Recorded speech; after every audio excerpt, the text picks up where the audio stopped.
Max tells his therapist about his condition and how people die if they take even a glance at his face, but the therapist doesn't believe him, and he convinces Max to show him his face and ends up dying of a heart attack. Then a flashback shows the day a baby is born at the hospital, normally like any other day, except the baby is different. When the doctors take their first look at him, they pass away from his beauty, but he has just started. Baby Max is the most handsome person alive. Just one look at his face can kill a person in response. His parents bandage his face every day and move to a small town where the chance of Max's good looks killing people is lower. Max now 16, and he is depressed, homeschooled, and barely leaves the house. Back to the present and his therapist, the police show up and they question why Max is always at the scene of every random death in town. Max's family and his only friend Dan are concerned about Max, which he will never find a girlfriend. However, dating doesn't concern Max. Instead, he asks Dan to hit him in the face with a brick so that he can be less beautiful. But his body heals too fast, so the damage to his face doesn't last. At the doctor's office, Max's mom reads about foreign exchange students and tells Max to find a magazine, but the rack is empty.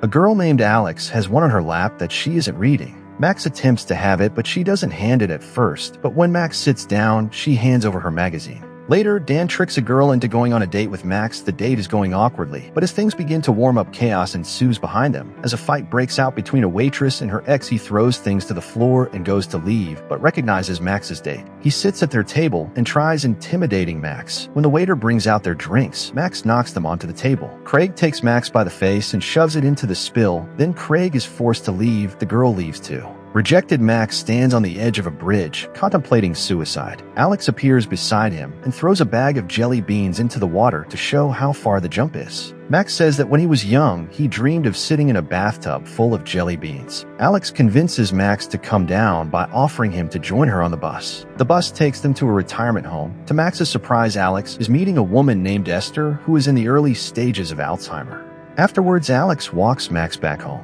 Max asks if they may hang out again, but Alex rejects it for some reason, which can't convince Max. For that, Max waits at the bus stop the next day, hoping that Alex will show up. When she arrives, Max convinces her to spend a few hours with him. Together, they go to the town grocery store and stock up on jelly beans, sitting in a bathtub full of jelly beans like in Max's dream. Max admits the reason why his face is bandaged, afraid it might scare her off, but Alex already knows though, since Max is very popular at the hospital. Alex then reveals that she has a heart condition where excitement makes her heart grow larger. She wears protective gear on her chest to detect heart growth. That night, they bring drinks to an old movie theater and play a drinking game until Max becomes drunk. Alex brings Max back home and takes care of him. His parents storm into the room with a Chinese foreign exchange student Yushin. They are extremely happy when they realize Max is hanging out with a girl. At the retirement home, Max and Alex play board games with Esther and her best friend Rosemary. It's Rosemary's birthday, which makes the old folks discuss what it's like to know their time is coming. Alex is clearly uncomfortable, as she too can relate to the topic. The next day, the teens go on a camping trip. Alex injures herself on a branch and begins to bleed, so Max rips off some of his bandages to wrap around her wound. Alex storms ahead of the group, realizing that her monitor is blinking red and her heart is slowly growing.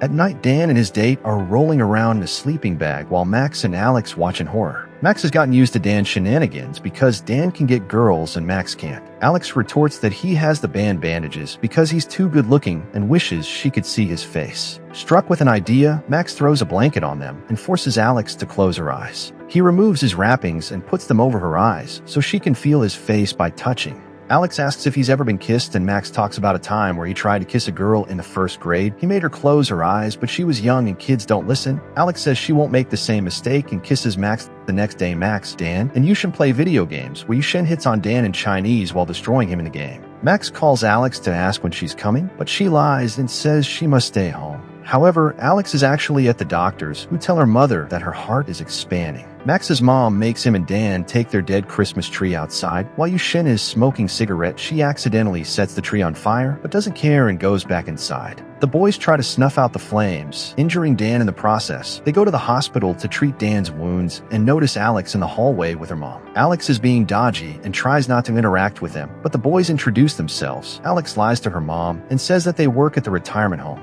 Later, Alex explains that her mom has anxiety about her having friends because she considers them to be a death sentence for her. A few days later, Alex and Max return to the retirement home with birthday gifts for Rosemary. However, it turns out that Rosemary is in a shaky existence. They watch her laying down uncomfortably in the hospital's bed on death's doorstep. Overcome with emotion, Alex's heart begins to race and flees the hospital room. She's upset that Rosemary is barely holding on and clearly is trying to pass away peacefully, but the machines are keeping her alive just to keep her there. Alex pleads for Max to show Rosemary his face. Max hates the idea, but Alex tells him that his face isn't a curse to the people who know what dying slowly feels like. Alex leaves the retirement home, and after reconsideration, Max returns to Rosemary's room. He asks if she wants to go to sleep, and she seems happy to. Max removes his bandages as Rosemary's eyes flutter open, and her heart monitor flatlines. Now back at the diner, Dan tries to flirt with a waitress. He's going to invite her to the spring fling, and asks Max to attend with Alex. Alex is no longer talking to him though. So Max shows up at her door later that day.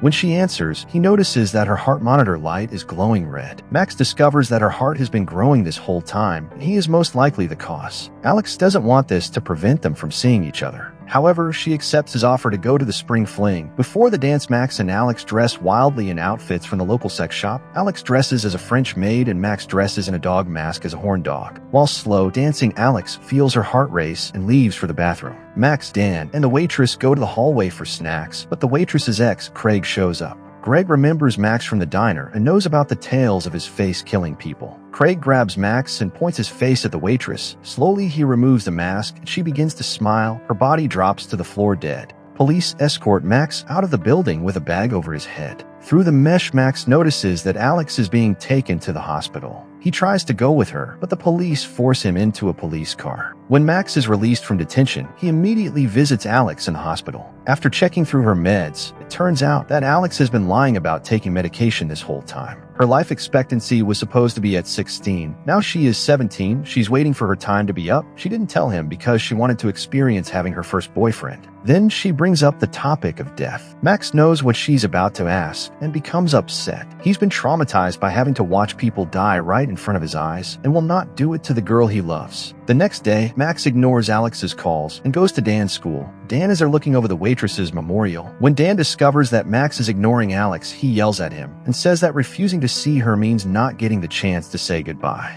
In the hospital, Alex is hooked up to a ventilator and barely hanging on to life. When she awakens, Max has finally showed up. He lies beside her and tells her he's afraid to say goodbye. The two joke around, which excites Alex, causing her to start breathing heavily. She says she just wants it to be over. Max tells her to close her eyes. He sits up and takes the bandages off slowly. When he lies back down, Alex whispers that she's scared. The teens kiss with their eyes closed, having their last moments together. Slowly, Alex opens her eyes as Max begins to cry. They lay there for a moment gazing at each other before realizing she isn't dead. The happiness falls short though as Alex's heart begins to race and her monitors beep. Sometime later, Alex's hospital bed is empty. Life after Alex's death goes by like a blur for Max. He attends her funeral and returns to the bridge where she first found him.